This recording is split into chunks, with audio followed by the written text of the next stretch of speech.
And I think the airline mandate is, to me, one of the most cruel, because if you go to the beginning of COVID, I actually thought, hey, an airline, because you're in a cylinder, that may be really, really risky to be there. Well, the way they have the air filtration, fact is, you just don't have outbreaks on the airplanes. And that was whether they're wearing masks or not.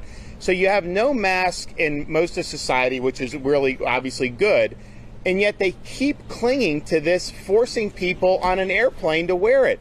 And the thing is, you'll have somebody sitting in an aisle seat and they will put the mask down and fake nibble on peanuts for 2 hours so they don't have to have it covering, so they can breathe freely. And it's all a charade. I understand why they do it, because but then if someone's right next to them and they just want to breathe freely and read a magazine, somehow that's a big problem. And so this is COVID theater, but what it is they are trying to prolong the misery that these flight attendants have had to deal with. Did you see the flight attendants were crying? They were so happy when the judge ruled that they didn't have to be forced masked all day when they're in the airplanes.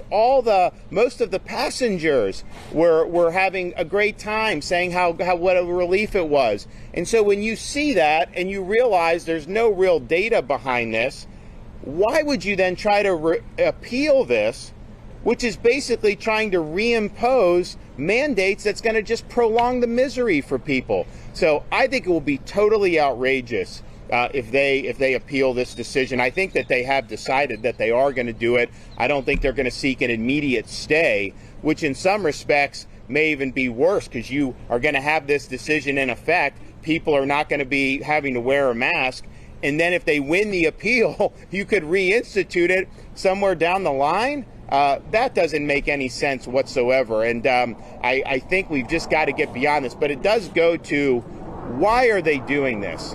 And I think part of the reason they're doing it is because they like to exercise power over the people that they govern. They like to be able to take decisions out of your hands and force a mask on your face, force kids to muzzle, force people to lose their job if they don't take a COVID vax. All the things they've done to use the coercive power of the state to take away your freedoms over the last 2 years.